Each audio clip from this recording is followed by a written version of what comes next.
There are cabbage, Xia sister, and say sister here. There are many female leads in this book, and if you want to see a single female lead, don't enter introduction. This is not a simple personal journey, but a journey of the entire Blue Star together.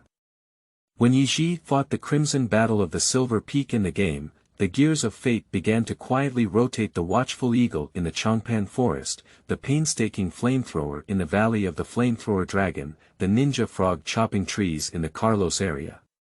Since I have done it again, I will never disappoint you this time. Chapter 1. Sending you a creation. You are listening at novelfull.audio. In the scorching arena, a decisive battle is unfolding in a tense and intense manner.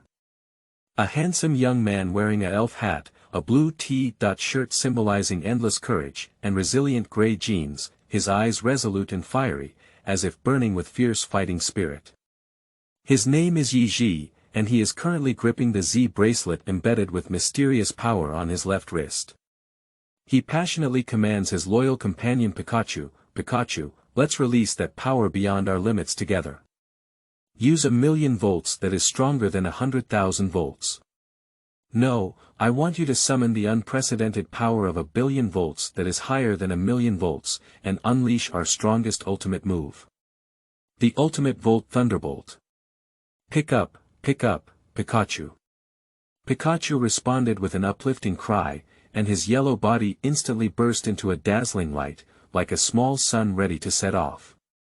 It imitated Ren's movements, raised its small paws, and then turned into a golden lightning bolt, with a thunderous force, charging straight towards the enemy. The Spitfire Dragon.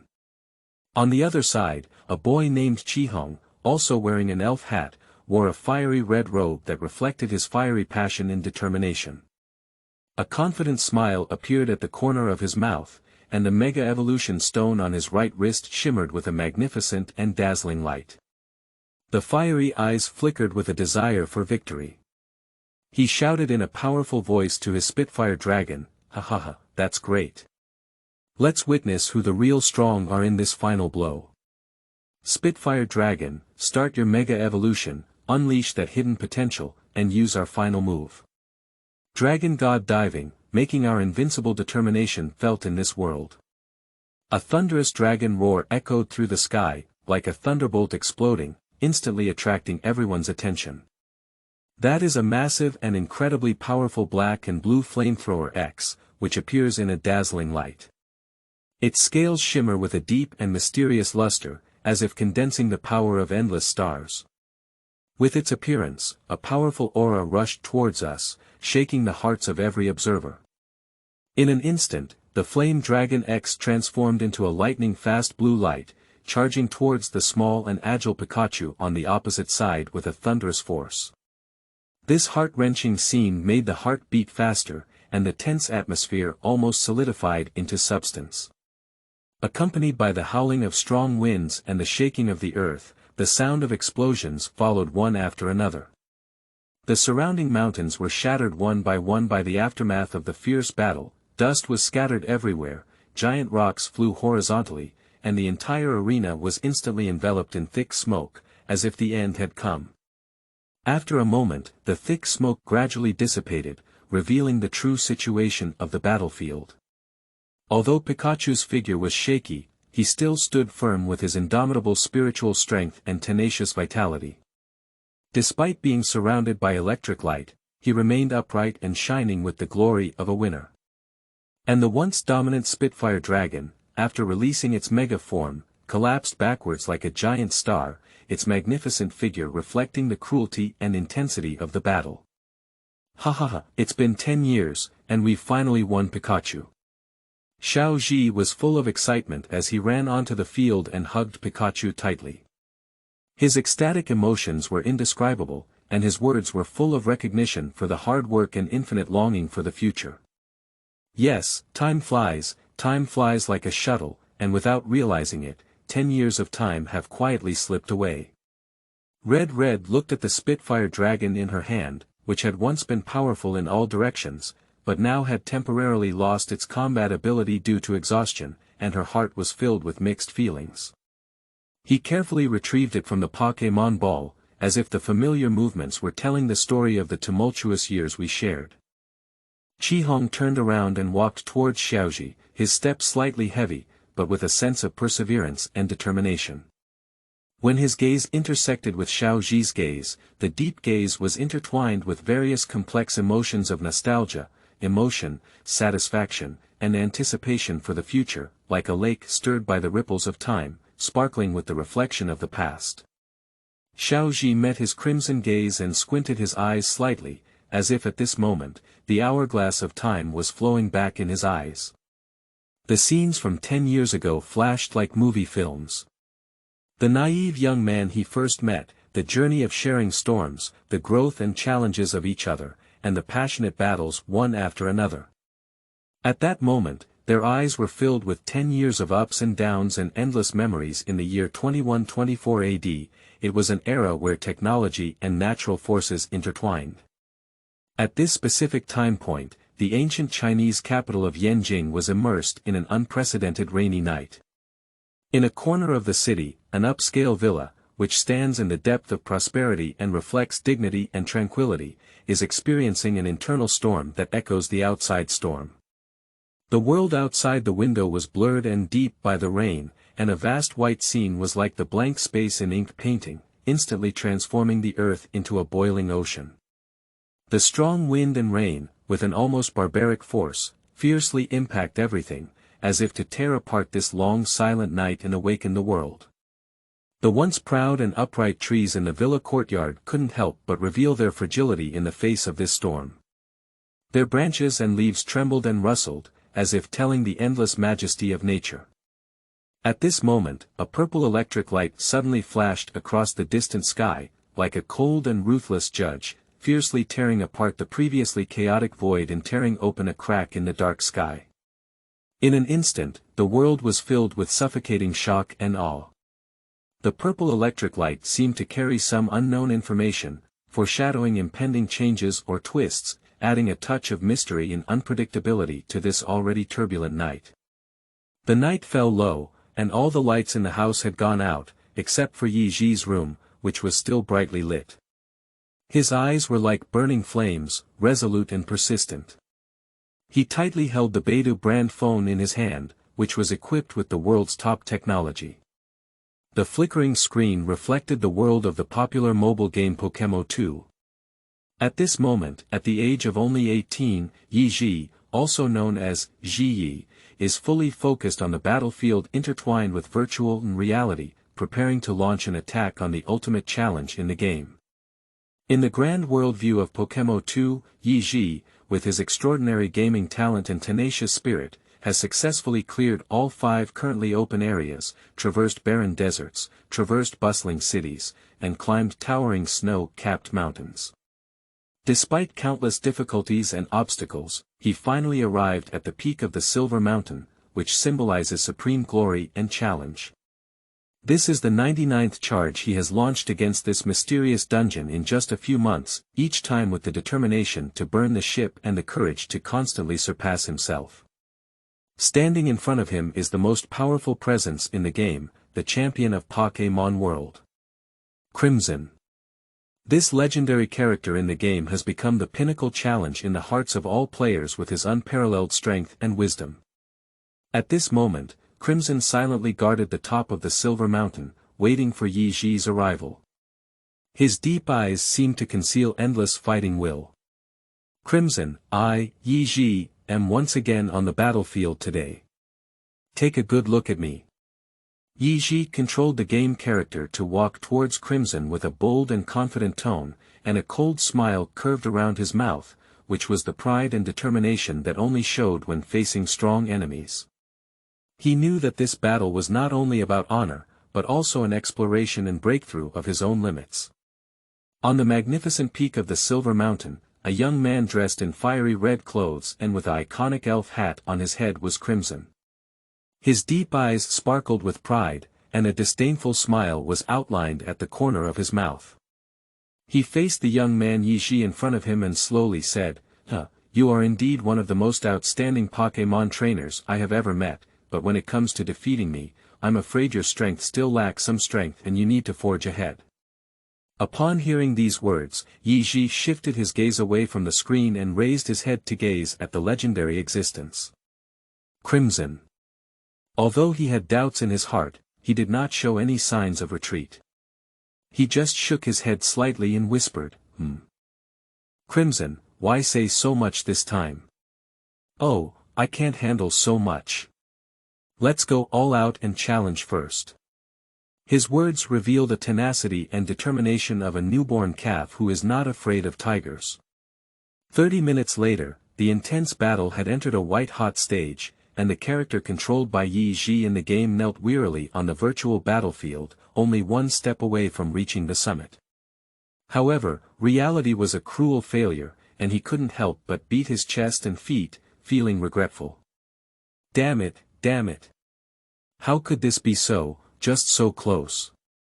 At this moment, Qi Hong withdrew the powerful and unparalleled Spitfire dragon, with a hint of admiration in her eyes and a raised corner of her mouth, announcing her recognition of Ye Zhi. Young man, you have performed exceptionally well, able to defeat my 5 powerful elves. This record is enough for your name to be remembered by me. Please tell me, what is your name? Ye Zhi's eyes sparkled with determination, as if stars illuminated the path of the future.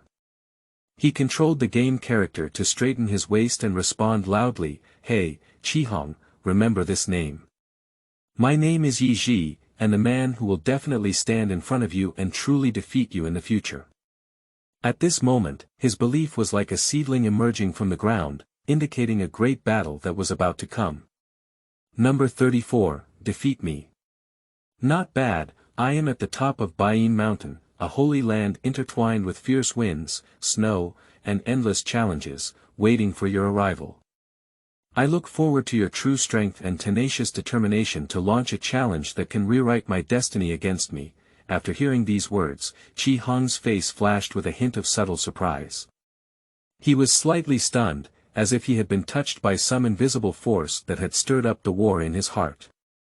He murmured in a low voice, as if he was responding silently to himself, as well as to his distant opponent.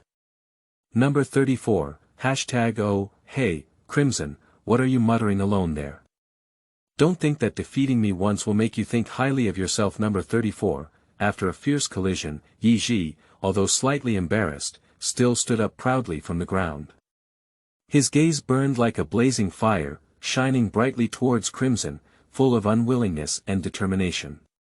Crimson gazed at the young man Ye Zhi in front of him, full of fighting spirit and passion, and asked with a serious and solemn expression, Young man, do you really love Pokémon, willing to give everything for this love, even surpassing your own limits to pursue that supreme glory and strength? Number 34, facing the heavy question of Crimson, Ye Zhi first chuckled in silence, and then answered with a somewhat helpless but resolute tone.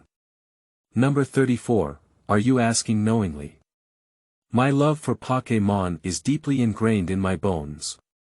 Otherwise, no matter how many times I fail, I would never give up and challenge you time and time again, even if it's 100 or 1,000 times. Number 34, okay, since you have such sincere emotions and persistent pursuit of Pokémon, then I will give you a creation that can change your life. Number 34, upon hearing this, a satisfied smile appeared on Crimson's face, as if seeing a future powerful trainer emerging. He gently waved his palm, and at that moment, a mysterious and powerful force quietly surged, indicating that a new trial was about to begin. Damn it, what the hell? Ye Zhi roared angrily at the unresponsive old phone in his hand, and the pitch black on the screen seemed to mock his helplessness and powerlessness. At this moment, this so-called smart device seemed to him like a pile of scrap metal under gorgeous packaging, making him restless. Outside the window, the thunderous sound was like 1,000 soldiers and horses rushing towards us, becoming increasingly sharp and piercing, shaking every inch of the villa's space. The dull and oppressive thunder seemed to herald an impending great upheaval. Ye Zhi indignantly threw the disabled phone into the bed, and the sound of metal hitting the bed echoed in the empty bedroom. He walked heavily to the window, his gaze fixed deep on the sky shrouded in dark clouds. The rolling and surging clouds seemed to conceal an inexplicable mysterious power. Click, click, thunder flickered, and a beam of lightning instantly tore through the sky, pointing straight at the luxurious villa where he was located, with a breathtaking aura. "Oh, I'm going, shouldn't it be coming at me?" Ye Zhi looked at the lightning approaching rapidly, his face instantly turned pale, and he let out a curse in his throat. He instinctively retreated backwards. However, how can human speed be compared to the thunderous power of nature? In the end, avoidance is unavoidable. The thunderbolt struck the villa with precision and ruthlessness like the sword of judgment. In that moment, Ye Zhi felt as if his body was torn apart and pain and fear intertwined, plunging him into endless darkness. Am I going to die? This was his last self-questioning before falling into a coma, his voice weak but full of unwillingness and despair.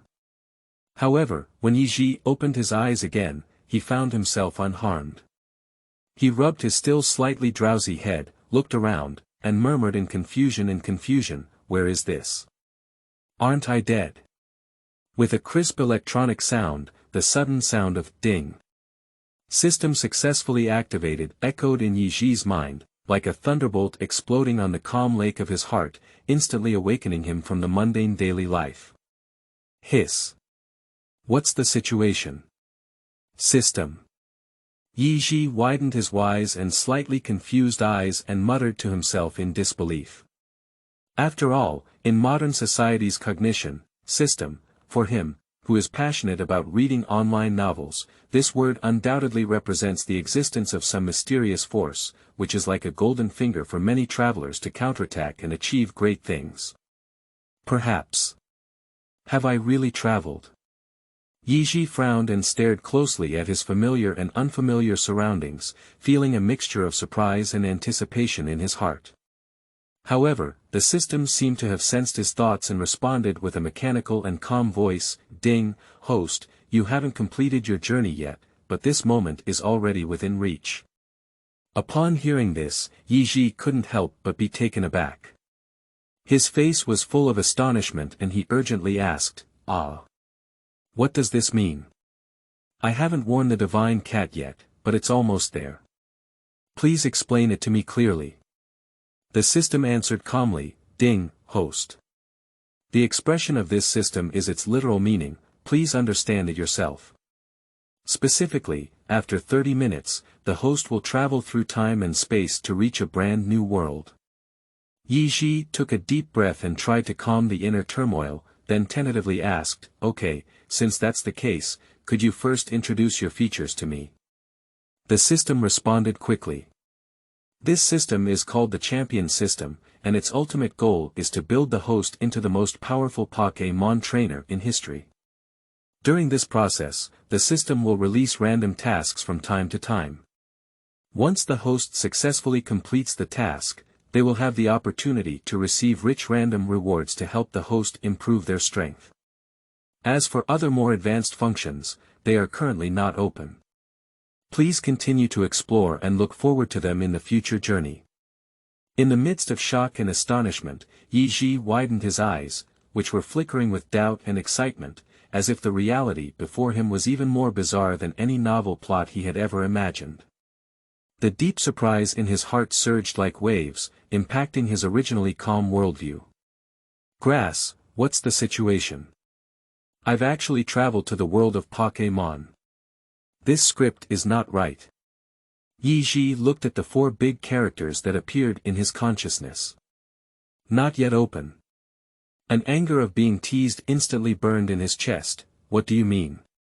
Look down on me as a time traveler." However, just as he roared, a mechanical yet warm voice rang out in his mind. "Ding. Now we are giving out new benefits to the host." Immediately after, the system announced that he had obtained a basic waveguide power, a real eye, and a super real new human body. Ye Zhi was taken aback for a moment, with a hint of anticipation and surprise flashing in his heart, but soon he regained his carefree demeanor. With a hint of cunning teasing, he said, "Is that all? Not giving him a divine beast or sky-defying skills?" The system's response was cold and heartless. "Ding. Please don't be delusional, otherwise this system will be unbound. Upon hearing these words, Ye Zhi's expression instantly changed from a playful smile to a panicked one. He awkwardly and pleasantly chuckled twice, saying, "Sleeping slot, system master, don't do it. I'm just joking, don't mind." At this moment, the system's prompt sounded again, and this time the content left Ye Zhi completely stunned. Ding! In 5 minutes, this system will transfer the entire blue star to the original world of Pokémon. Please be prepared. Ye Zhiman widened his eyes, his pupils filled with an incredulous expression, as if he couldn't believe everything he heard. What? Are you telling the truth? The whole Earth is going to cross into the world of Pokémon together. This is too crazy, right? His inner shock was indescribable, and he couldn't help but worry. If I do this, I'm afraid I won't even gain any advantage. After all, I'm facing a completely unknown and challenging world. Ding! Like a crisp silver bell, the sound of the system echoes in the host's mind, as if carrying some soothing power. Please rest assured, the host. After the transfer process is completed, all non-host individuals will be completely erased from the memory traces of the original world, and they will only retain the most basic cognitive framework of the Pokémon world. And the mysterious continent that you are about to cross the dimensional barrier and descend on is the legendary Kanto region. At this moment, just as the host's heart was intertwined with anticipation and anxiety, suddenly, a heart-shaking roar came from heaven and earth, like a thunderbolt breaking, sweeping across the entire blue star in an instant. Amidst this earth-shattering sound, an ethereal yet solemn voice pierced through the clouds and spread to every corner, making everything in the world audible. Listen to me, Blue Star has fallen into the ravages of time, and you will embark on a cross-border journey with the goal of building a new Pokémon continent. I will divide your territories in a new world, and when you stand on this mysterious land, please be prepared in advance. 5 years is the time for you to adapt, explore, and grow. During these 5 years, the elves in the Pokémon world will gradually appear on your continent. How they will coexist with you, build a new order and connection will depend on your own choices and actions. Reminder again and again, cherish this precious time, and, okay, cherish it. What? This simply subverts our cognitive boundaries. Is it true or false? This incredible thing is completely beyond our understanding of common sense. A middle-aged man in the crowd widened his eyes, grabbed his clothes tightly on his chest, and shouted in shock. Don't be joking, are you saying that the whole world travels through time and space together? Another young woman frowned and retorted with a hint of disbelief and mockery. If this is true, it's just a fantasy. Even bragging disdains making a draft to pave the way. It's better to say that the world will be destroyed in the next second than to believe in such nonsense. A young man interjected, his words filled with doubt and helplessness about the absurd scene before him. At this moment, people on the street were discussing and various voices intertwined, forming a noisy and confusing ocean. However, amidst the hustle and bustle, the ethereal and cold electronic sound rang out again. Countdown to teleportation 5. 4, 3, 2, 1. The crowd fell into a moment of silence, leaving only the merciless countdown echoing in the air. Sleeping trough, this can't be true, can it? Someone's lips trembled, and their frightened eyes revealed fear of the unknown fate. Immediately afterwards, a stunning scene occurred. A young man suddenly covered his head in shock and said, "Lie down, I seem to have a lot of knowledge about a creature called Pokémon in my head." As soon as these words were spoken, people around me were also stunned and rushed to shout, "Me too." I also felt it. That knowledge seemed to suddenly appear in my mind. Sleeping slot X10086. This slightly humorous yet incredibly realistic exclamation has become the most authentic portrayal of everyone's inner world at this moment. At this moment, a sudden mutation occurred, and the entire blue star continent seemed to feel some kind of irresistible force, starting to tremble violently. With roars and loud noises, the earth shook and finally turned into a dazzling white light, disappearing into the vast and boundless void of the universe. Chapter 2. Am I Xiaozhi? You are listening at novelfull.audio. Hiss, why is it so painful? Ye Zhi opened his eyes and rubbed his head, muttering to himself with some confusion. Xiaozhi, are you okay? Have you finally woken up? You scared me to death. You're really brave. 7 or 8 meters tall, you fell directly on your head and didn't drive the crane to the west. It's really hard for you. A hedgehog-headed little fart child wearing a black leather jacket and dyed with yellow hair gloated. Ha! Xiaozhi. Ye Zhi pointed at Xiao Mao in confusion, then at himself, looking at Xiao Mao with a hint of inquiry in his eyes. Sleeping trough, I say Xiaozhi, you're not really foolish. You don't even know your young master Xiao Mao. Xiao Mao suddenly opened his eyes wide, with a look on his face that you were teasing me. Alright. I'm not joking with you anymore. I was just teasing you. Xiaozhi, later replaced by Ye Zhi, waved his hand and smiled at Xiao Mao. But at this moment, his heart was filled with 10,000 Arceus rushing past. What the hell, I've turned into Xiaozhi. Is it really fake? So the system is really right, Xiaozhi thought silently in his heart. It's okay, let's settle for it.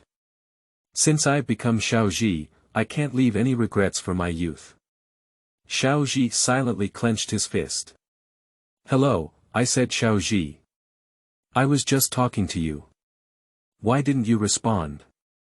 Xiao Mao raised his hand and shook it in front of Xiaozhi, saying. It's okay. I was a bit distracted just now, Xiaozhi said with an awkward smile. Oh, come on, go home and rest quickly, Xiao Mao waved his hand in silence and said. Okay, then I'll go back first. Xiaozhi also hurriedly went back to ask the system about some things and casually agreed. By the way, don't forget tomorrow's summer camp. Xiao Mao suddenly shouted as he looked at Xiaozhi walking towards the door. I know. Xiaozhi paused slightly and continued walking forward. In a moment. Huazi's home in Jinxin town. Xiaozhi, why did you come back so early today? As soon as he opened the door, Xiaozhi saw Huazi doing housework. Mom, I'll be back today if there's nothing to do, Xiaozhi scratched his head and said with a smile. Well, it's good to come back and rest in your room. There's still summer camp tomorrow morning. Don't be late, Huazi said to Xiaozhi after looking at her for a moment. Okay, Mom, you're busy first, Xiaozhi replied and walked towards the second floor. Returning to his own room, Xiaozhi closed the door and quickly said, System, Tonga, what's going on now? Tell me about it, and this timeline. Ding. The host is informed that it is currently 284 years old in the Elven calendar, and Xiaozhi is 10 years old this year. Due to the mismatch between the age of 10 and the time of travel in the original work, the system has been adjusted to start traveling at the age of 15. Due to Blue Star's recent integration into the Pokémon world, the region where Blue Star is located will be sealed, and the seal will be lifted in 5 years. As for tomorrow's summer camp, it will be Serena's first appearance. Please make the most of it, host. Ding. Given that the summer camp is about to start, the system has released a task. Childhood Sweetheart. Task requirement. Please conquer Serena with your personal charm and make her fall in love. The level of task rewards depends on Serena's favorability towards the host. Ding. System release task. First time consolidation. Task requirement. Please have the host subdue a Pokémon without using force. Task reward. Super electric balloon, exclusive to Pai Shen. Prop introduction. This is a super electric balloon belonging only to Pai Shen, containing huge energy. When the energy is released, it can even destroy the sky and earth. Ding. System release task. Master PY. Task requirement. Please ensure that the host has a liking level of at least 80% with fantasy before the end of the summer camp. Task Reward. Waveguide Power, Intermediate. Ding! Congratulations to the host for launching a long-term mission. Trick Dog Hero. Task Description. As a major cancer in the Pokémon world, Gohao has seriously affected the mood of readers. It can be said that people are angry and resentful. Please treat Gohao as a prank, and the task reward depends on the degree to which Gohao is pranked. Ding! Due to the fact that the system is very fond of this task, props were distributed to the host in advance. Ding! Congratulations to the host for obtaining the Unlucky Spray X1 and the Black Glass Whistle X1. Prop Introduction. Unlucky Spray, which is a kind of spray that can make people unlucky. After spraying, everything will become unlucky. Please use it carefully. Black Glass Whistle, a whistle that can summon the powerful Pokémon. After use, it will summon the strongest Pokémon or population within a radius of 1 kilometer. Please use with caution. Ding! The main task is now to dominate the Kanto region. Are you really willing to stop at the top 16 of the Quartz Conference back then? Please host and win the championship at the Quartz Conference, work hard. Son Yen. Task Reward. Master Ball X1, Divine Domain Map X1. Hiss, this is too powerful. Tongzi, you are really my brother. It's amazing if you don't make a name for yourself. With so many tasks, hee hee hee hee. Xiaozhi looked at the task list that appeared in front of him and exclaimed. By the way, Tongzi. I don't know the level setting of this world yet. Hurry up and tell me, Xiaozhi thought for a moment and silently said in her mind. Ding! The host is aware that the world's combat power can be roughly divided into 13 levels. Ordinary level, 1.10, Senior level, 11.20, Elite level, 21.30, Taoist level, 31.40, Quasi-Heavenly King level, 41.50, Heavenly King level, 51.60, Quasi-Champion level, 61.70, Champion level, 71.80, Demigod, 81.85, Third level God, 86.90, Second level God, 91.95, First level God, 96.99, and Creation God, 100 unique. Ding! Qualifications and strength correspond to these 13 levels. Is there anything else the host wants to know? Hey, Tongzi, is there anything different in this world that I don't know yet? Can you tell me more? Xiaozhi thought for a moment and continued. Ding! The host is aware that there is another type of Pokémon in this world, which is different in size from its own kind. These Pokémon are usually the leaders of a certain ethnic group, and they appear exceptionally powerful compared to their peers. They can be called Lord Pokémon or their leaders. This type of Pokémon can be encountered but not sought after. If the host encounters it and suggests that the host accept it, there is likely to be unexpected surprises. Ding! This system is going to rest now. If you have any questions, please ask them later. Further discussion. Grass, you are going to have a rest. If you think I'm boring you, just tell me. In Xiaozhi's mind, 10,000 Arceus galloped past, crazy roast. Hey, forget it, forget it. Rest now. Get ready, welcome my sister say tomorrow, hee hee hee hee. Xiaozhi suddenly chuckled. Chapter 3. Summer camp arrived as scheduled. You are listening at novelfull.audio.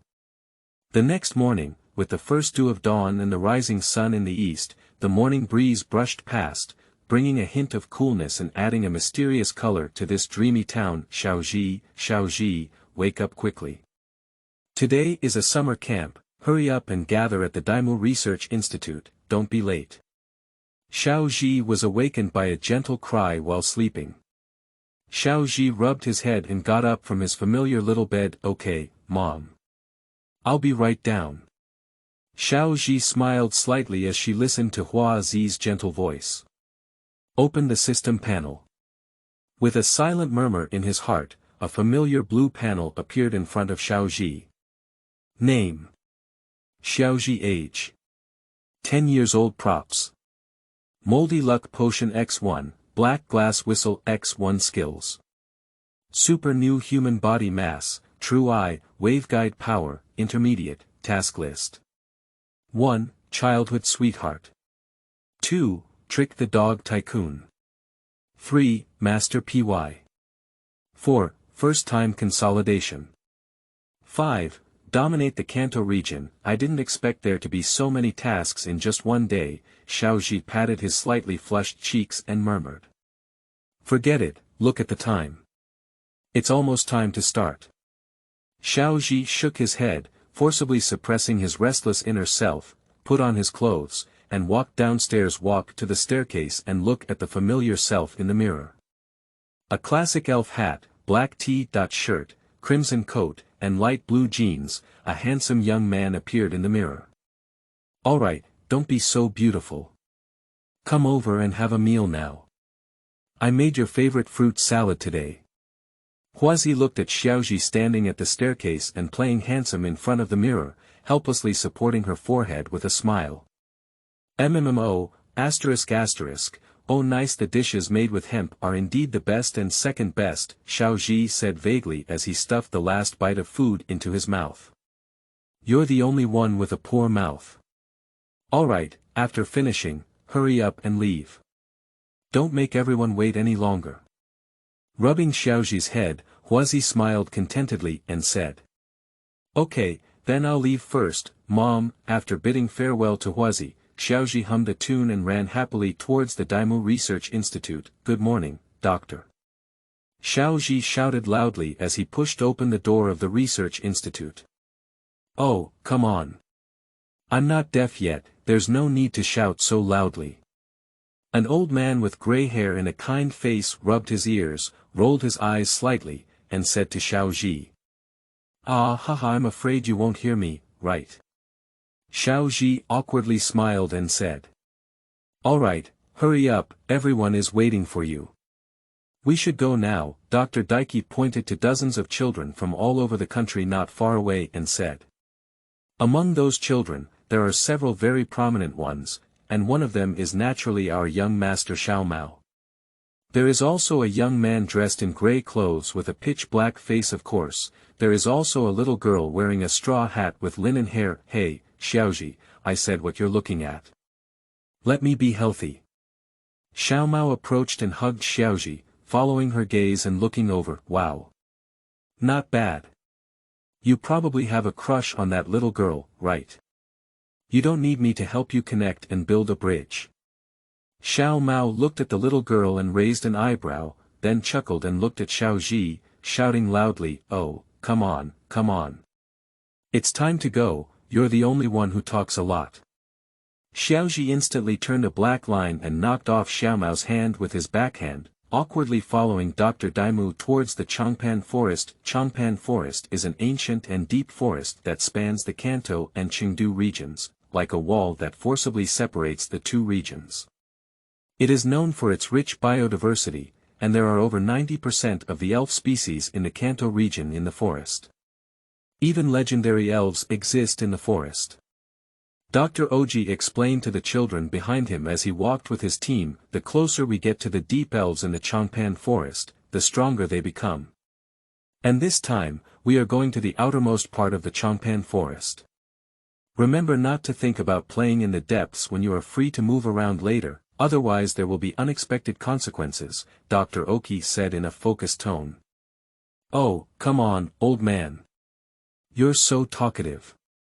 Why are you getting back to life more and more? You're so timid.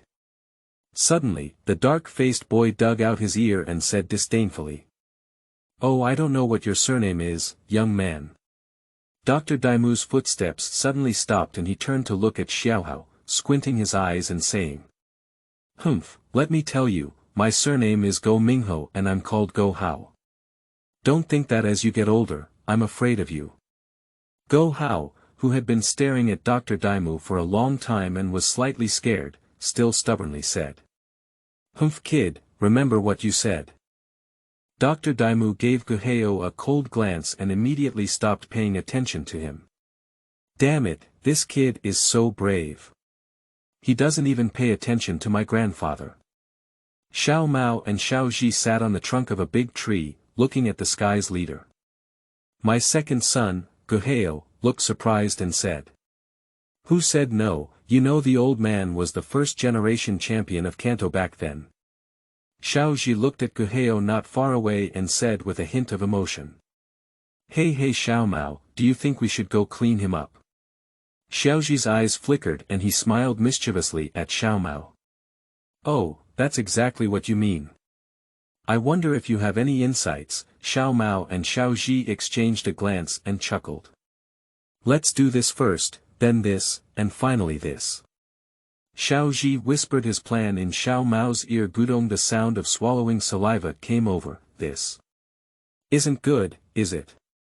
Xiao Mao wiped the cold sweat on his forehead and thought to himself, this Nima is too bad.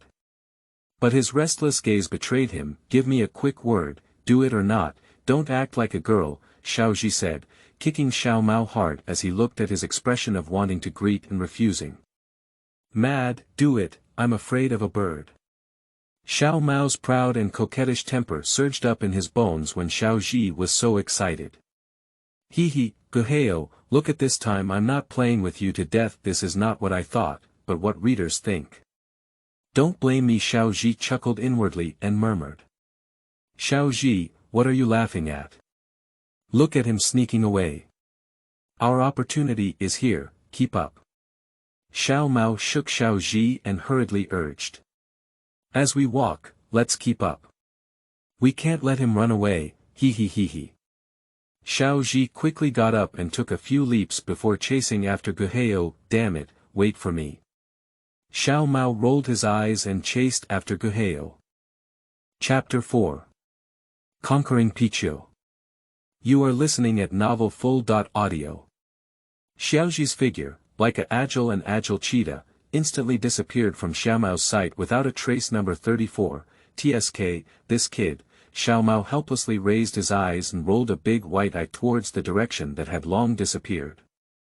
He knew that chasing Xiaozhi at this moment was just a futile effort, so he gave up the idea of chasing after him. Number 34, this time I finally managed to get Xiao Mao off guard for a while. Number 34, Xiaozhi stopped behind a secluded thicket and sprinted towards the deep forest behind him, where Xiao Mao's figure was no longer visible. A proud and cunning smile appeared on the corner of his mouth. He was panting slightly, his chest heaving up and down as he ran rapidly, but his eyes were filled with anticipation and excitement for the unknown adventure and challenge. Xiaozhi withdrew his gaze from the distance and lowered his head to look at the series of tasks on the task list in his hand, deeply lost in thought. Which task is better to start from?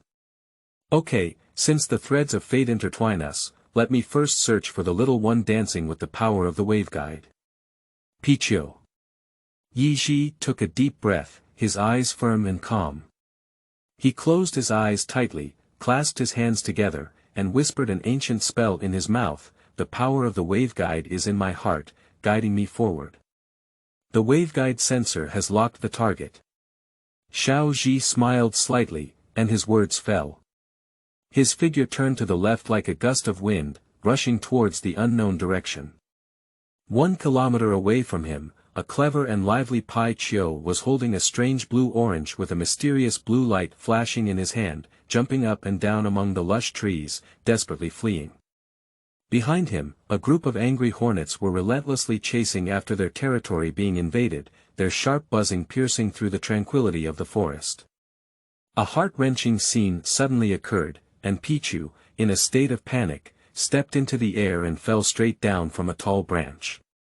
It couldn't help but close its eyes tightly, filled with despair and fear in its heart, and let out a mournful cry in its mouth. Piqiu. However, the expected excruciating pain did not come as planned, and Piqiu opened his eyes in confusion and found himself lying unharmed in the embrace of a boy. This boy is Xiaozhi, who is currently running with all his strength, trying to get rid of the group of crazy chasing hornets behind him. At this critical moment of life and death, the boy's figure became incredibly majestic in Piqiu's eyes. His courage and determination illuminated Piqiu's inner depths like a warm light, causing a strong desire to follow to quietly sprout in his heart. At that moment, Xiaozhi, while galloping, didn't forget to ask the little elf in his arms with concern. "Piqiu, are you okay?" This caring word warmed Piqiu's young soul like a spring breeze. Piqiu shook his head, and then it flexibly jumped onto Xiaozhi's shoulder, snuggling up to him like a lively little lightning bolt.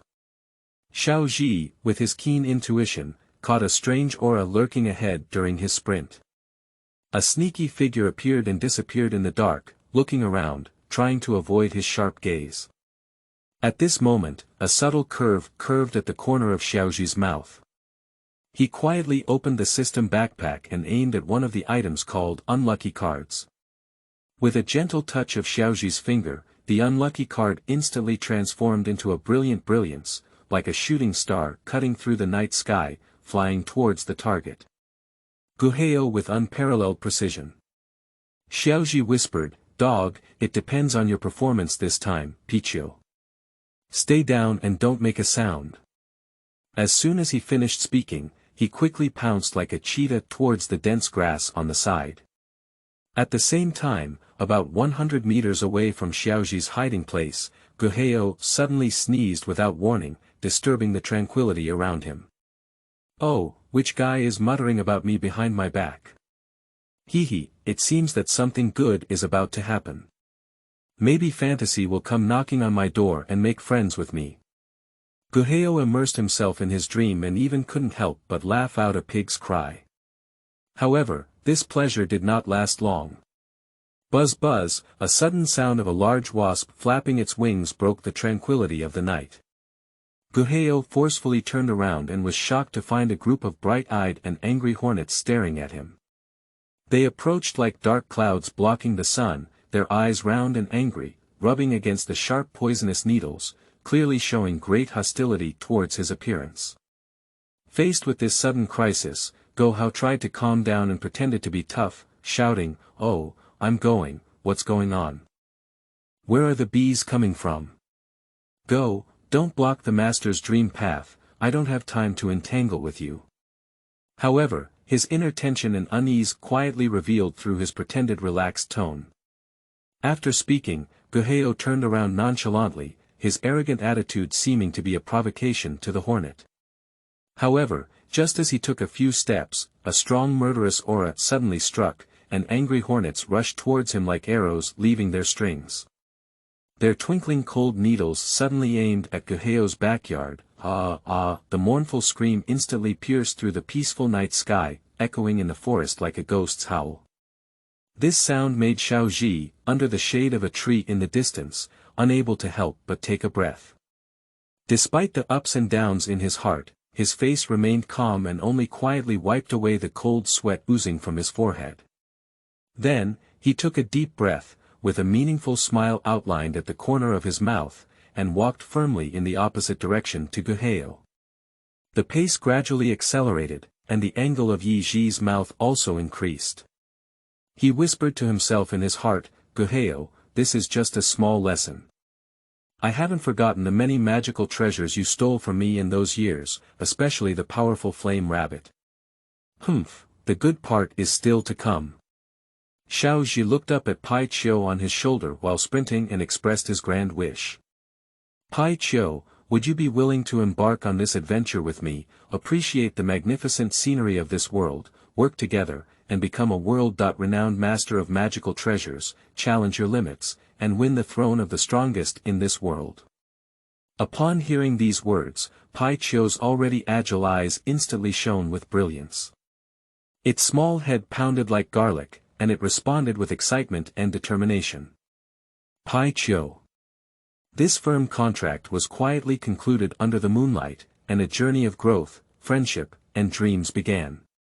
Okay, since that's the case, let's officially start our adventure from this moment.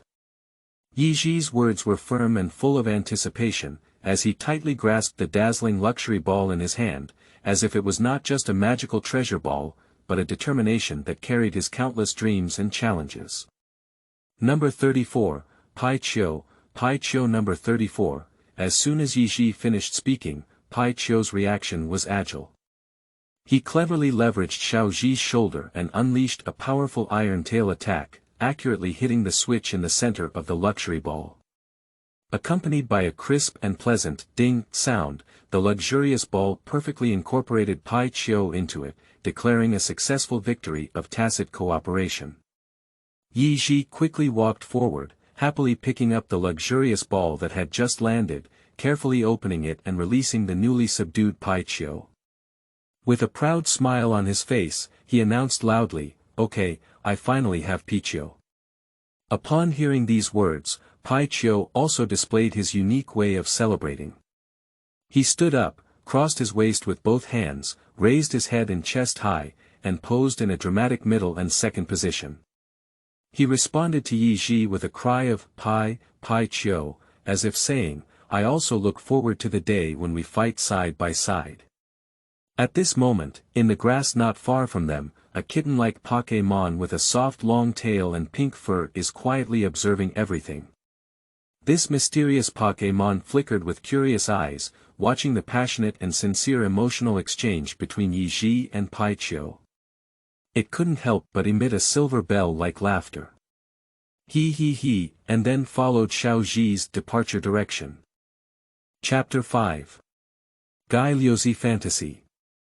You are listening at novelfull.audio. In the Changpan Forest, Xiaozhi had just finished an intimate encounter with Piqiu. He gently patted Piqiu, who was cute and obedient, and his eyes sparkled with joy and pride. The mechanical yet warm sound of the system rang out in time, ding.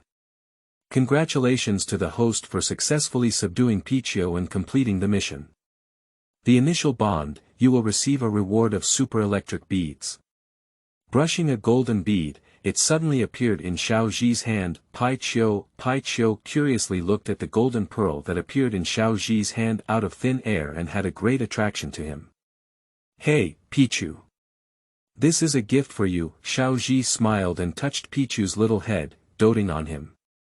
Immediately after, the system's prompt echoed in Ye Zhi's ear again, ding. Congratulations to the host for triggering the hidden mission. Master's Road. You should know that in this challenging and miraculous continent, a man who aspires to become a Pokémon master must have a complete team of 6 Pokémon. Please gather your dream team with wisdom, courage, and unremitting efforts in the next 3 years. The reward for successful missions will be Qualification Booster X6, helping your Pokémon break through its potential limit, Beast Encounter Volume X1, Power of the Everlasting Pains, Advanced, and Luxury Ball X6. Upon hearing these words, Xiaozhi's lips curved into a playful smile, and he looked up at the sky, seemingly casually teasing, "Oh, you're quite generous this time, Tongzi." There is no need to question the generosity and ability of this system. If the host still has doubts about the power of this system, perhaps this system will have to re-examine our cooperative relationship and find a more suitable host candidate. The system's words, although serious, are difficult to conceal that unique sense of humor. "Ah, this is just a joke, please don't take it too seriously," Xiaozhi said with a twitch at the corner of his mouth. Just as the spiritual communication between Xiaozhi and the system was filled with a subtle tense atmosphere, a light and pleasant laughter quietly echoed from behind Ye Zhi. He, the laughter was like on a clear spring stone, breaking the stalemate between the two. Xiaozhi turned around in surprise, and his eyes flickered with a clear expression as he caught the figure behind him. "Long time no see, Dreamy." He softly said the name, as if awakening a dusty memory. I saw the little dreamy guy happily spinning around Ye Zhi for a few laps, and finally stopped in front of him, staring at him with those agile eyes that were both reserved and curious. It held its small paws in its mouth, tilted its furry little head, and looked puzzled, as if questioning Xiaozhi. "How you knew my name?" At this moment, a voice suddenly rang out from the depths of Xiaozhi's mind, like a gentle breeze brushing over the lake, rippling and saying, "Do we really know each other? It doesn't seem like you're there in my memory." Xiaozhi smiled slightly and responded to the dream in front of him, "Oh my, I am your messenger. Dream, how can you forget it? Try to sense it and see if I contain the power of the waveguide. More precisely, I am the existence known as the waveguide warrior. With this, Xiaozhi playfully pointed to his chest as Xiaozhi spoke. He took out a small bag from his pocket that shimmered with mysterious luster. It was filled with energy blocks, and he handed it to the dreamy person in front of him with a cunning smile. Dream received this unexpected gift, gently opened the bag, and a sweet and rich breath rushed towards her, making people happy. She picked out a piece from it, hesitated for a moment, and carefully took a bite. In an instant, rich energy bloomed on her tongue, like a river of stars pouring backwards, making people intoxicated. Dreamy widened his eyes and showed an extremely enjoyable expression. Oh, the taste and effect of this energy cube seem to be much better than I thought. Xiaozhi looked at Meng Huan's intoxicated expression, and a smug and satisfied smile curved around his mouth. That's right, my dream. He took the opportunity to embrace Meng Huan. Ye Zhi gently rubbed Dreamy's little head and asked half jokingly and half seriously, Dreamy, do you think I'm good to you? Dreamy's face was filled with a happy blush. She lowered her head slightly, touched her own head, and then lifted her head, responding with her clear, spring-like eyes, it's pretty good, you're really good to me. Xiaozhi continued his conversation and said, Meng Huan, you see, I have become your envoy now. Shouldn't we have some more special interaction or expression between us? Meng Huan looked at Xiaozhi innocently and asked in confusion, expression. Xiaozhi nodded and deliberately put on a look of, I'm looking forward to it, saying, that's right. You see, I gave you such a big bag of precious energy blocks as soon as we met. This is quite an extraordinary gift. So, should you also give me some gifts as a gesture of goodwill? After listening to Dream, a sudden realization expression appeared on her face, and then a pink, cherry blossom petal-like energy clump condensed in her hand. She smiled and pushed towards Ye Zhi. Since that's the case, then I'll give you a little gift. As she spoke, the mysterious and charming eyes of Dreamy shimmered with light. With an elegant posture that seemed to control the Milky Way, she slowly pushed a shimmering pink energy cluster towards Night Intelligence. In an instant, a force like a meteor piercing the sky instantly injected into Night Intelligence's body, and a crisp and pleasant sound echoed in the air. Ding! Congratulations to the host for obtaining superpowers, advanced. The dreamy smile was like a flower, lightly covering her mouth. The laughter was like a silver bell, both playful and full of magic. Alright, my envoy, from now on, when you face any difficulties, just silently recite, Dream Invincible Handsome, in your heart, and I will immediately appear by your side, fighting alongside you. Dream laughed while dancing around Xiaozhi lightly, her figure fluttering like a butterfly, revealing endless vitality and wisdom. At this moment, Xiaozhi smiled awkwardly but politely, took out a bag of energy blocks containing rich energy from his pocket, and handed them to Dream. He pondered to himself whether this transaction was a loss or a gain, but no matter what, he understood that he had established an indescribable connection with this magical existence. Dream took the energy cube, her big eyes flickering with satisfaction. She asked Ye Zhi, my envoy, do you have anything else I need to help or solve? If not, I will continue to play. Oh, I almost slipped my tongue. I want to continue to uphold justice and protect this world. Upon hearing these words, Xiaozhi's expression became serious. He immediately reminded Meng Huan, by the way, Meng Huan, there is a person who looks like black charcoal and has a bad character who is trying to catch you. If you meet, I hope you can punish him severely and let him know how wrong it is to challenge us. Upon hearing this, Fantasy's originally playful expression instantly subsided and was replaced by a determined and angry expression. Her voice was deep and powerful, saying, oh, there is such a person who knows nothing about heaven and earth. If I encounter him, I will definitely punish him severely. The night was low, and starlight scattered on the branches of the forest. Xiaozhi gently rubbed Piqiu's round little head in his hand, and a slightly sly smile appeared at the corner of his mouth. Piqiu, do you think this dog should be grateful to me? After all, I gave him the opportunity to see the legendary dream. His eyes flickered with a profound light of wisdom, as if everything was under control. Piqiu, on the other hand, used his clever big eyes to gaze at Xiaozhi for a moment, then let out a meaningful Piqiu, as if also agreeing with Ye Zhi's viewpoint, and then showed an equally sinister and playful smile. At this moment, in the direction of a dreamy leisurely flight, a young man with a face like black charcoal, a swollen buttocks like a ball, and a stumbling gait. Guheo was waving his arm and cursing profusely. He emitted a foul odor, indicating that he had just experienced a major battle. Damn the hornet and that unknowingly fierce sparrow. When I catch Dream, I will make sure you look good. He gritted his teeth and swore. It turned out that not long ago, Guheo was unfortunately performed the millennium-killing skill by an irritable giant wasp, causing him to howl and mourn everywhere. To make matters worse, an obviously indigestible sparrow happened to pass through the air at this moment, and a stream of excrement rushed straight towards Guheo like precise guidance, hitting him squarely in the face. It can only be said that bad luck is not accidental. At this moment, the coincidences of fate are intertwined with precision like the flow of stars. Guheo's provocative and contemptuous words just now are like a cold arrow piercing through the noisy crowd, accurately piercing into the sensitive and proud depths of Dream's soul. His voice echoed in the air, like an undeniable shockwave hitting the dreamy eardrums. Fantasy, this ordinary existence known for its extraordinary temperament and powerful spiritual power, is currently harboring an unnamed anger in his heart, like a volcanic lava ignited, constantly stirring inside. Faced with Guheo's offense, he could no longer maintain that calm and composed attitude, and his inner displeasure instantly rose to its peak, transforming into a majestic spiritual force. A sharp light flashed in his eyes, and an invisible pressure permeated his body.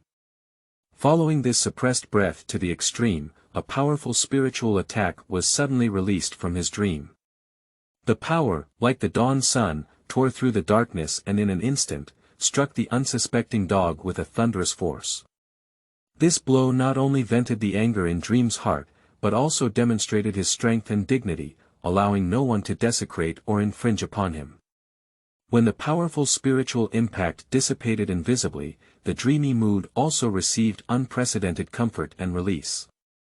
Next, with a tranquility and freedom that has been washed away, the dreamy wings soar, and the figure gradually disappears on the distant horizon, like a bird breaking free from constraints and pursuing freedom, spreading its wings and soaring towards the unknown distance, leaving behind a magnificent and awe-inspiring scene.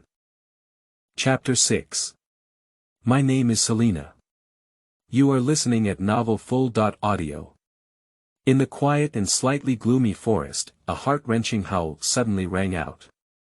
It was a painful roar originating from the depths of the soul, like a piercing arrow piercing through the air, piercing the eardrums. This heart-wrenching scream came from a dark corner not far away, instantly breaking the silence of the forest. Originally severely injured and on the brink of death, Guheo finally exhausted his last bit of strength after this heartfelt mournful cry. Accompanied by a dull and desperate cry, his massive body collapsed weakly on the hard ground, raising a cloud of dust and leaving a deep mark, as if indicating his sorrow and unwillingness. Xiaozhi's gaze appeared particularly profound at this moment, like a starry night sky. He stared at the blurry scene in the distance, with a subtle smile at the corner of his mouth, and a hint of mockery and sympathy in his words. Ah, Piqiu, did you hear that? That terrible howl. After hearing Xiaozhi's words, Piqiu beside him widened his round eyes, as if he was also understanding and responding to his master's emotions. It nodded lightly and let out a brief yet emotionally charged Piqiu, as if echoing Xiaozhi's opinion. Xiaozhi continued, Hey, Piqiu, do you know the source of that scream? Go Hao is an extremely arrogant and domineering character. You see, suffering such retribution now really fulfills the old saying of, many unjust deeds will lead to self-destruction. Upon hearing this, Piqiu nodded again, his eyes flickering with cunning, and he laughed mischievously with Xiaozhi. "Alright, Piqiu, let's embark on a wonderful journey to find your future hostess together." Xiaozhi patted Piqiu's head and walked towards the misty outskirts of the forest with determination and anticipation. In a gloomy forested area on the outskirts of the forest, a girl named Salina, wearing a straw hat and with beautiful linen hair, was looking around with a nervous and slightly fearful expression on her face. "Is there anyone? Please, can you hear me?" She shouted helplessly, her voice echoing in the quiet forest, appearing particularly lonely. Suddenly, a rustling sound came from the grass ahead. Salina's heart raced and her face showed fear. "What the hell is this? I knew I shouldn't have attended this summer camp." Her heart was filled with regret and fear. At this moment, Xiaozhi gave an order. "Piqiu, release your 100,000 volts." Piqiu responded and jumped up from the ground in an instant, bathed in a brilliant golden light. A thunderous electric current directed straight towards the restless grass. With a mournful scream, a mosquito-repellent tadpole leaping in circles fell into the grass, apparently completely defeated by Piqiu's attack. Piqiu proudly wagged his tail, announcing the end of the battle and the completion of his mission. Piqiu. At this moment, Xiaozhi jumped down from the big tree behind Salina like a brave knight, with an agile figure, landing beside her. Salina, who witnessed this scene, was completely stunned. At this moment, Xiaozhi was like a hero dressed in golden light in her eyes, with a heroic demeanor that made it difficult to take her gaze away. Xiaozhi reached out and gently shook his hand in front of Salina, asking with concern, "Hello, are you okay?"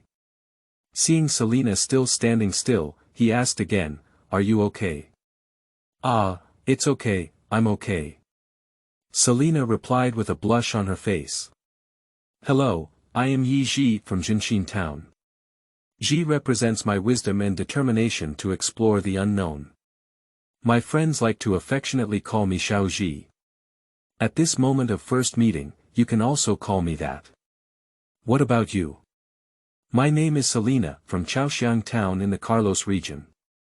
"It's nice to meet you here, Xiaozhi," Salina said with a smile. Just as the two were immersed in the joyful atmosphere of their first meeting, Xiaozhi suddenly showed his usual decisiveness and vitality.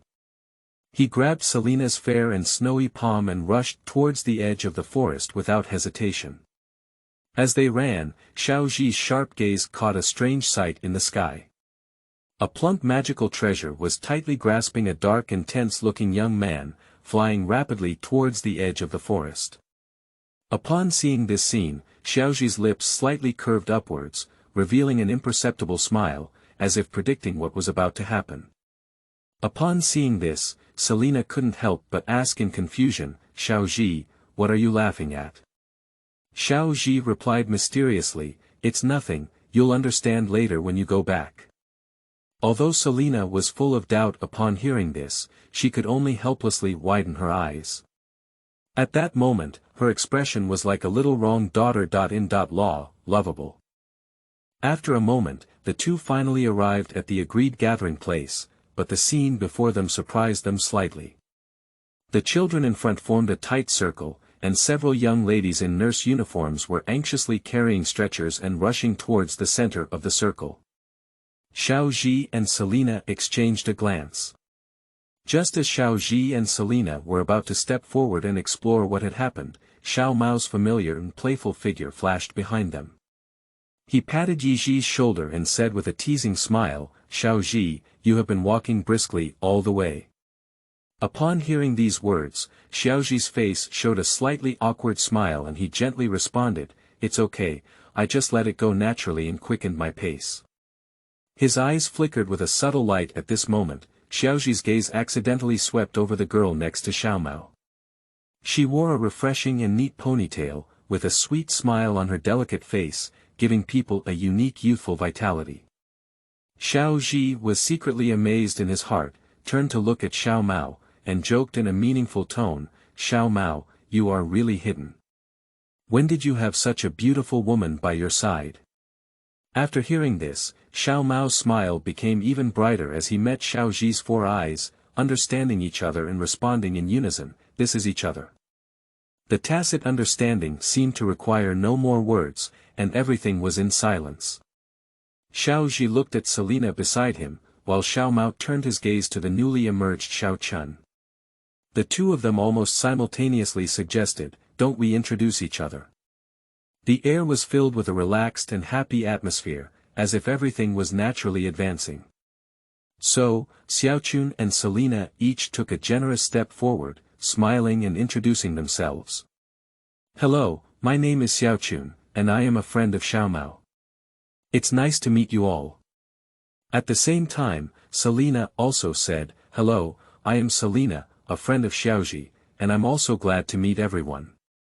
At this moment, even Piqiu, who has been following by and is clever and cute, was infected by this enthusiasm and jumped forward to join this lively atmosphere. "Xiao Mao, what exactly happened ahead of you?" He hurried forward, his face filled with doubts and curiosity. It is said that a young man with a face as dark as charcoal dared to provoke a group of fierce hornets, but suffered heavy injuries due to his own overestimation. His body was stabbed by sharp poisonous needles in multiple places, with bloodstains, and the tragic situation was shocking. When the rescue team rushed to the scene in chaos, they found that the young man was in an incomprehensible state. He was actually trying to swallow the excrement of the fierce sparrow, and the strong stench filled the air, causing onlookers to frown and cover their noses. However, what is even more astonishing is that he seemed to have accumulated toxins in his body due to excessive consumption of this peculiar food, causing his consciousness to blur and eventually collapse into a wilderness. The surrounding crowd was discussing this scene one after another, with some speculating that the young man was driven by survival instincts and mistakenly believed that there were detoxifying ingredients in the excrement of the sparrow. Some people speculate that he may be performing some mysterious ritual or being driven by some unknown force. Regardless of the reason, this scene undoubtedly became the most talked about topic of the day and added a touch of mystery to this ordinary town. Xiao Mao looked at the scene in front of him, with mixed feelings in his heart. He felt both regret for the reckless behavior of the young man and deep admiration for his resilience and will to survive. "I went there, I didn't expect this dog tycoon to have such a hobby. I admire him." Xiaozhi couldn't help but cast a sympathetic gaze at him after listening to his experience.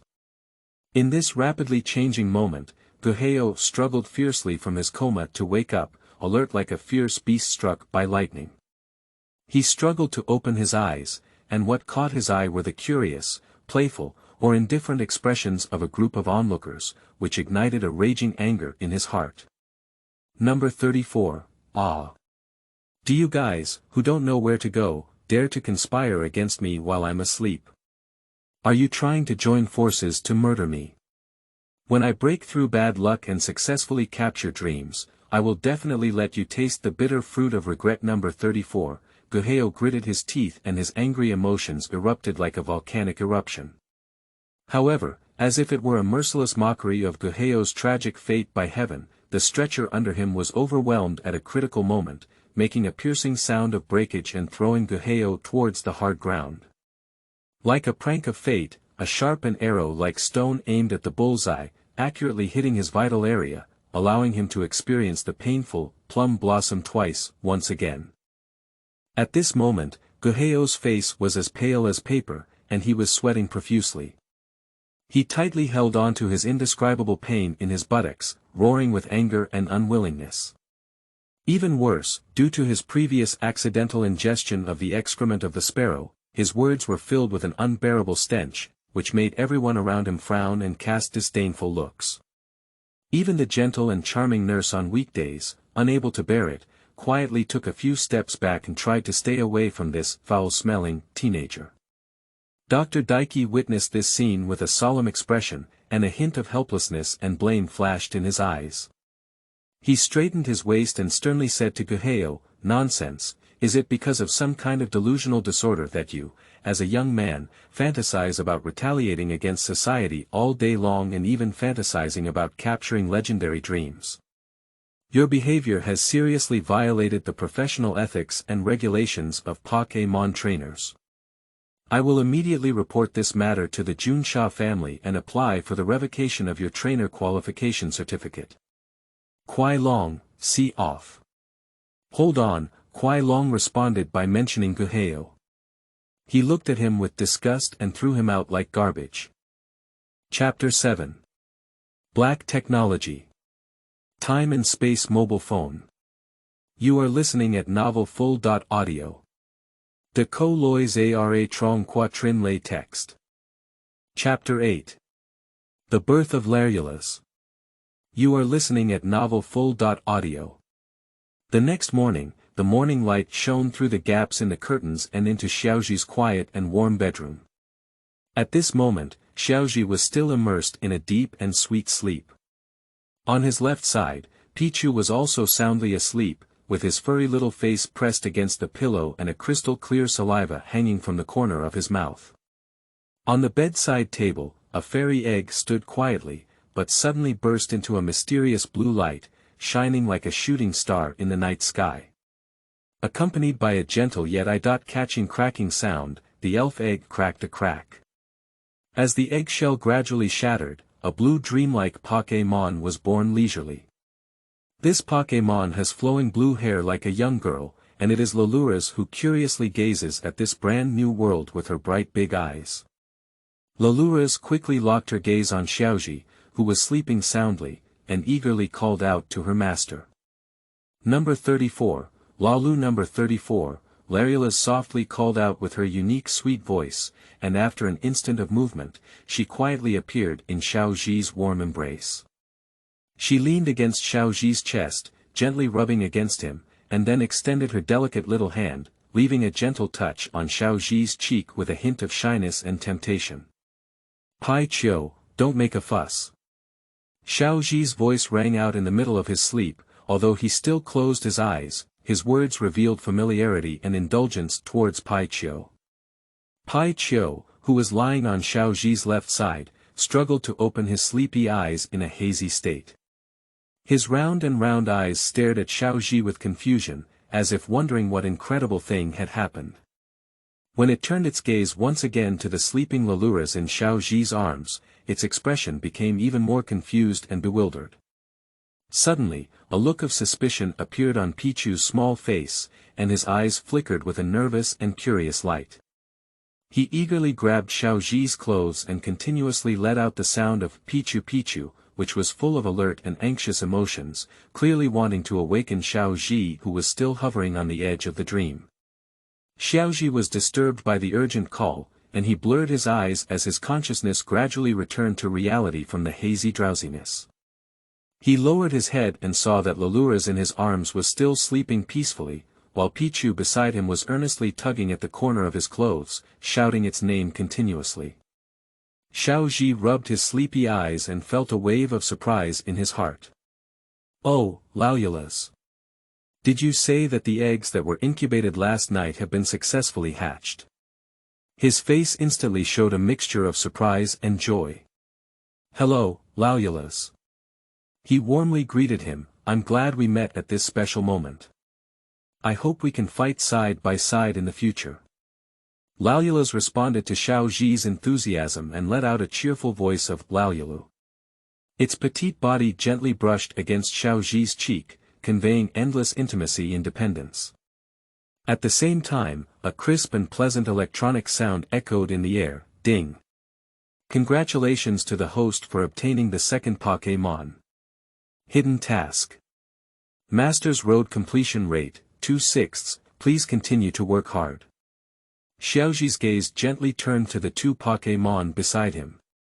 Piqiu and Larulas. Name. Piqiu level. LV10 features. Actors, strong when encountering strong, weak when encountering weak, static electricity. Qualification. Move. 100,000 volts, electric shock, lightning flash, impact, rub against the cheek carrying item. Super electric balloon name. Larulas, flash, level. LV5 features. Telepathy, synchronization moves. Mindfulness, instant movement, spiritual strength, mysterious talisman. After carefully studying the various characteristics, skills, and race values of Larulas and Piqiu, Xiaozhi was shocked and a strong sense of confidence surged in his heart. With this incredible opening configuration, who can tell me how I can defeat in the Pokémon battle? His voice was filled with a hint of disbelief and excitement.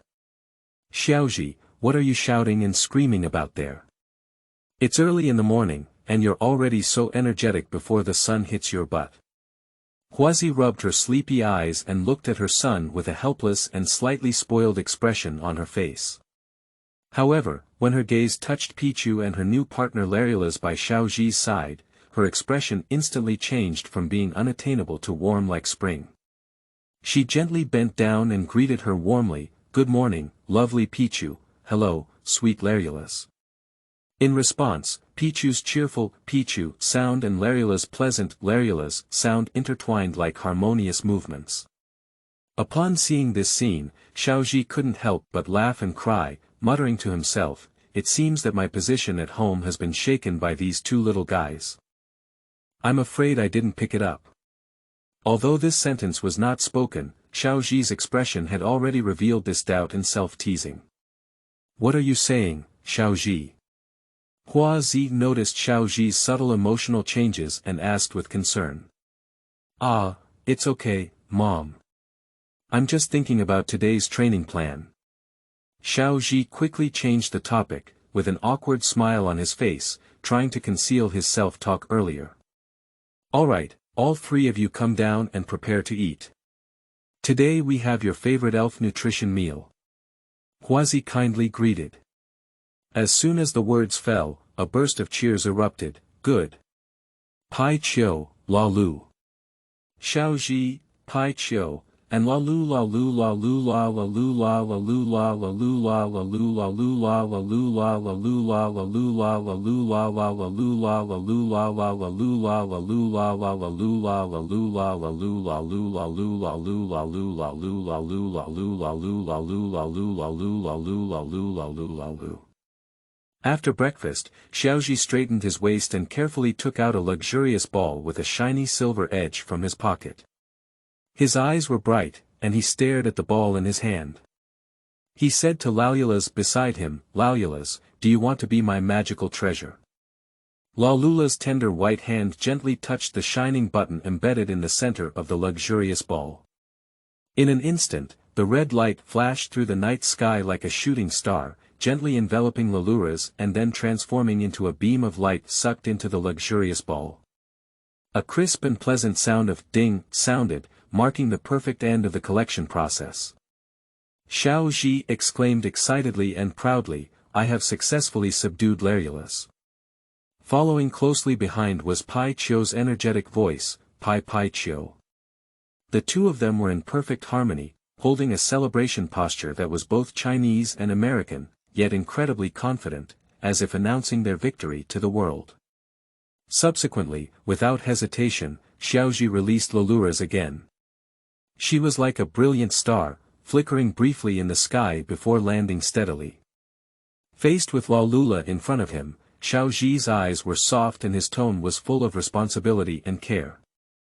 "Larula, please take care of us from now on, let's move forward and backward together." Larulas lightly opened her cherry lips and let out a melodious call. "Larulas." In an instant, she used her unique skill to move and appeared in Xiaozhi's warm embrace like a dream. Xiaozhi's eyes flickered with a warm and indulgent light. He gently reached out his hand and used that incredibly gentle movement to caress Larula's delicate and smooth hair. At the same time, Piqiu stood on the side, his round big eyes meeting Xiaozhi's profound gaze, as if they had formed a tacit understanding without words. Xiaozhi looked at Piqiu again with a gentle and hopeful tone. He said, "Piqiu, from today on, you need to take good care of Larulas. She is not only our companion, but also your own sister. You should protect her like you protect yourself." His words were full of responsibility and trust, and every word was deeply imprinted in Piqiu's heart. Upon hearing this, Piqiu's eyes flickered with determination and responsibility. It nodded vigorously and made a sound of Piqiu. Chapter 9. Daily Activities of the Daiki Research Institute. You are listening at novelfull.audio. Mom, I'm going to Dr. Daiki's place and ask him to do a comprehensive health check for Piqiu and Larulas. Xiaozhi earnestly asked his mother, Hanako. Okay, since you've decided, then go quickly and remember to listen to Dr. Daimu's words, Huazi said in a gentle tone. Xiaozhi nodded and took his two Pokémon companions, Piqiu and Larulas, onto the road to the center of Jinshin town. The largest building in Jinshin town and the place where countless adventurers dream of setting sail is the famous Daimu Research Institute. This is a building that blends the mysterious atmosphere of science and nature.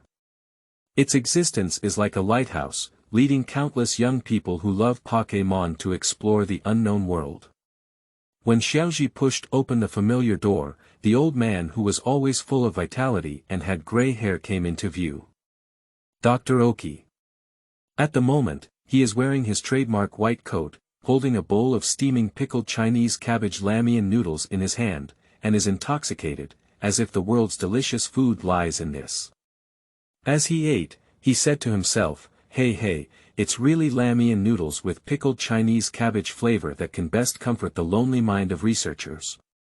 When he smelled the unique taste of pickled Chinese cabbage, Xiaozhi could not help holding his nose and walked into the room with a feeling of complaint. Following closely above his head was Piqiu, who also imitated Xiaozhi and covered his nostrils with its small claws. Sitting on Xiaozhi's shoulders with her legs swaying leisurely, Larulas furrowed her delicate eyebrows and glanced at Dr. Oki with a disdainful expression. Upon hearing Xiaozhi's teasing, Dr. Oki awkwardly and humorously smiled, with noodles hanging at the corner of his mouth and a sly and friendly gleam in his eyes. Oh, it seems that you have discovered the secret of my exclusive delicacy. But then again, Xiaozhi, why did you wake up so early today? Dr. Daiki, with a sly smile, cleverly shifted the topic away without any hesitation. Xiaozhi's bright eyes showed a hint of disdain, and he stared straight at the slightly comical Dr. Oki in front of him. He replied word by word, I woke up early this time specifically to conduct a comprehensive physical examination of Piqiu and Larulas who had just hatched a few days ago. I see. Dr. Oki's eyes flickered with surprise upon hearing this, and he looked at the elf in Xiaozhi's hand with great interest. Xiaozhi, you are really lucky. The newly obtained Larulas is actually an extremely rare shining form, and the Piqiu, with shiny hair, is full of energy. Since that's the case, let me take care of it. I will use the most advanced equipment to measure all the data for them and conduct a comprehensive and detailed physical examination. Before he finished speaking, Dr. Oki eagerly reached out his hand and happily took Piqiu. Chiu, that excitement is beyond words. Dr. Daiki, stop it. Xiaozhi shouted out with all his might, but obviously, the urgent stop was slightly delayed. He looked at Piqiu's small eyes flickering with anger, and inwardly exclaimed that something was wrong. He immediately activated a momentary movement, and his figure disappeared in place, distancing himself from Dr. Oki at a safe distance. In the midst of this lightning, Piqiu's long-accumulated electricity exploded instantly, shouting, Piqiu, and a dazzling 100,000-volt shock wave rushed straight towards Dr. Oki. Only a roar was heard, accompanied by flickering electric light. Dr. Oki's originally neat hair burst open in an instant, forming an exaggerated explosive head. He trembled and fell to the ground, shouting in pain, numb. This scene was so hilarious that Xiaozhi couldn't hold back his laughter anymore and burst into laughter with Larulas beside him, Omega, Lalu. Larulas also happily agreed, with a mischievous gleam in her eyes. Dr. Daimu struggled to get up from the ground while looking helplessly at Xiaozhi, who was overjoyed in front of him. He smiled bitterly and shook his head, saying, Xiaozhi, why didn't you tell me earlier? I almost became your experimental subject. Xiaozhi stopped laughing and waved his hand in response, saying, you didn't ask me either. Besides, who made you move so quickly? I didn't have time to stop you. Although his words were cunning, his eyes were full of respect for Dr. Oki. All right, stop making a fuss. Xiaozhi put away his smile and explained seriously to Piqiu and Larulas, Dr. Oki is our most trusted friend. He is not a bad person, he is going to do a health check for you to ensure that you can grow up healthy. Upon hearing this, Piqiu and Larulas seemed to understand something, and they responded in unison, Piqiu/Larulas. Immediately, they followed Dr. Oki and left. As soon as Dr. Daiki's figure disappeared, Xiaomao walked lazily out of the room, dressed in pajamas and slippers. His eyes were slightly drowsy, with a yawn that could almost swallow half of the world, as if he had just struggled out of the boundary between dreams and reality. He glanced at Ye Zhi standing in the courtyard, rubbed his disheveled hair, and asked vaguely, "Hey, Xiaozhi, why are you here so early today? Is there anything urgent?" Xiaozhi, on the other hand, had a spirited expression, with a bulging backpack and a cunning smile on his lips. Faced with Xiaomao's question, he responded without hesitation, I came to see Dr. Oki early this morning to give my newly acquired Shinki baby a comprehensive physical examination. You know, I am not careless with my partners. Unlike some lazy pig who only knows how to rest in bed, the sun is shining on his buttocks and he refuses to get up. As Xiaozhi spoke, he deliberately put on a haughty and confident posture, with a provocative and confident smile on his face, and a tone of mockery and promise. However, you look quite cute, haha _ When I become the true master of Pokémon, I will not forget to cover you. Don't worry. Haha. Omega. A dark and surging emotion surged deep in Xiaomao's heart. What are you arrogantly doing? Don't think today's victory will last long. Tomorrow, I will go to my grandfather to request a magical treasure with exceptional qualifications. When that time comes, I will show you your true strength. When you are defeated by me, I will mercilessly mock your arrogance and ignorance. However, Xiaozhi was completely unaware of this. He was completely unaware that his words were like an invisible whip, pushing Xiaomao to invest in more rigorous training ahead of time. The small Mao in my original memory was not so weak, but gradually grew into the strongest enemy of Xiaozhi's life under this competitive pressure. The sharp confrontation between young people today has actually laid the groundwork for the epic showdown in the future. Perhaps even if Xiaozhi knew all of this, he would still feel relieved for himself who has unleashed Xiaomao's potential. Because at a certain moment in his past life, when he saw the regretful departure of Xiaomao, Xiaozhi's heart was inexplicably filled with regret and anticipation. At this moment, Dr. Oki walked out of the laboratory with a smile on his face, clutching the elf ball containing Larulas, accompanied by a lively and adorable Piqiu. He handed the Pokémon ball to Xiaozhi and said earnestly, Xiaozhi, your Pokémon are in excellent physical condition and have excellent qualifications. You must remember to take good care of them. Xiaozhi took the Pokéball and responded, Okay, Dr. Oki, I will definitely do my best to take care of Piqiu and Larulas. Now, I will take them to the back mountain for special training. Upon hearing these words, Dr. Daiki's smile became even wider. He lightly patted Xiaozhi's shoulder and said earnestly, Go ahead, Xiaozhi. The back mountain is an excellent training ground, where there are abundant wild magical treasures as well as the harsh challenges of nature. Remember, becoming an excellent Pokémon trainer not only requires courage and wisdom, but also understanding how to respect every life and cherish every companionship and growth. So, I'm leaving Dr. Daimu. Xiaozhi smiled slightly and left the Daimu Research Institute with 2 magical treasures wearing pajamas. Xiaomao stared out the window at Xiaozhi, who was gradually moving away, with a strong flame of competition burning in his heart. He turned around and looked firmly at his grandfather, Dr. Oki. Grandpa, please give me that Ibrahimoto in advance. I don't want to lose to Xiaozhi in any more duels. His eyes sparkled with resilience and indomitability.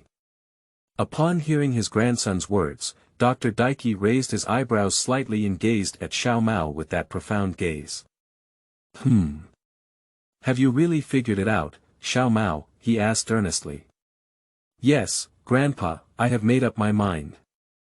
Xiao Mao straightened his back and looked steadfastly. I not only want to become stronger, but also to surpass Xiaozhi. I want to challenge him with the strongest posture, proving that I can also become the most outstanding Pokémon trainer. Upon hearing such an answer, Dr. Omi laughed loudly and said, "Ha ha ha, good, truly worthy of being the descendant of my Omi family, with ambition and courage. Since you have made up your mind, come with me and I will give you the IBU." As Dr. Omi spoke, he led Xiao Mao towards the Deep Research Institute, where IBU is located. Chapter 10. Introduction to the Rocket Team's 3-man team. You are listening at novelfull.audio. At the same time, in the training base of Jinhuang City, as the sunset falls on the ground, the entire base is coated with a faint layer of gold. In a corner of the base, a girl with pink long hair that was as dazzling as early spring cherry blossom petals, dressed in a tailored and noble burgundy rocket team uniform, was silently staring at the stars in the sky, as if isolated from the world. At this moment, a cold and stern voice suddenly shattered the peaceful scene. A man dressed in a black senior official uniform of the rocket team walked slowly, his unique and eye-catching image. His purple coxcomb gently swayed in the breeze, revealing an unparalleled pride. There is a pair of dark sunglasses on the bridge of the nose, and the eyes behind the lenses are sharp and mysterious, exuding a calm and composed demeanor after experiencing wind and rain. He walked straight to the side of the cherry blossom-haired girl, with a cold but unquestionable affirmation in his tone. "Musashi, congratulations to you. With your outstanding strength and tenacious determination, you have successfully won the honor of being the leader of this year's top selection team." The rocket team cadre gazed deeply at Musashi, his words carrying an irresistible force. "I have a special character I want to introduce to you. He will become your new partner, and you may have heard of his name. Kojiro." As his words fell, his powerful fingers pointed towards a unique character. This young man leaned against a cold and hard cement wall, his sky-blue short hair like an ocean under a clear sky, bright and deep, complemented by his burgundy rocket team uniform, highlighting his extraordinary handsomeness. At this moment, he was closing his eyes and recuperating, as if no external noise could disturb his tranquility. Just as the rocket's officials mentioned him, Kojiro opened his starry eyes and glanced at Musashi across from him, nodding lightly. "So, you too, come with me." The rocket's officer waved his hand, gesturing for them to follow him to another hidden corner of the training ground. When he stopped and turned to face the two, a cunning and agile Meow suddenly appeared next to him, with a cunning and wise gaze. This Meow, the cadre cautiously preached, his gaze flowing back and forth between Musashi and Kojiro.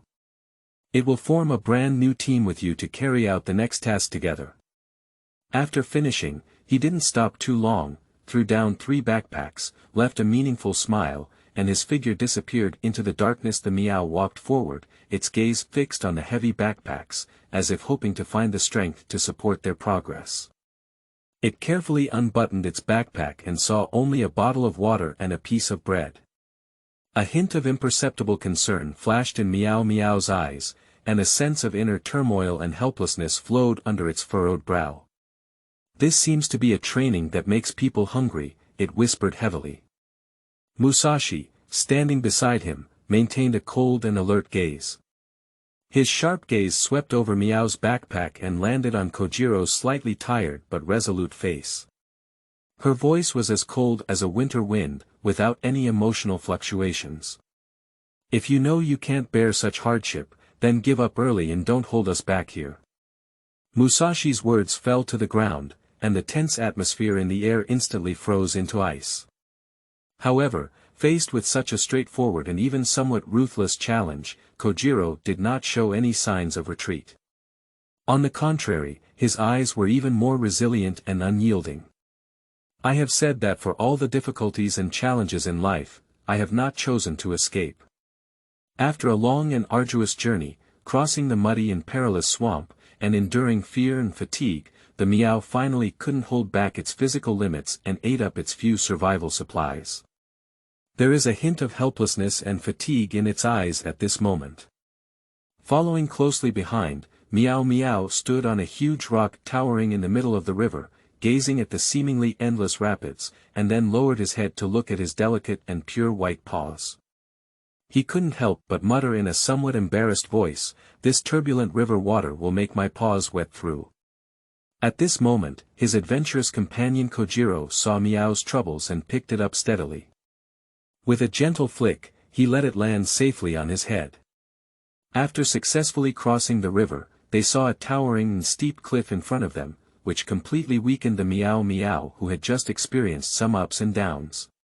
It sat on the ground with one hand covering its thirsty and painful throat, and the other hand rubbing its empty stomach. Weakly, it said, "I really can't do it anymore. My throat is so dry that it's almost smoking, and my stomach is growling with hunger. I can't walk a step anymore." Upon hearing this, Kojiro quickly walked up to Meow Meow, bent down, and whispered with a look of concern and encouragement, "Where's your food?" "I ate it." The Meow lazily curled up under the shade of the tree, its tail weakly swaying, and a hint of helplessness appeared in its eyes. Number 34, "Nah, don't worry, Meow Meow."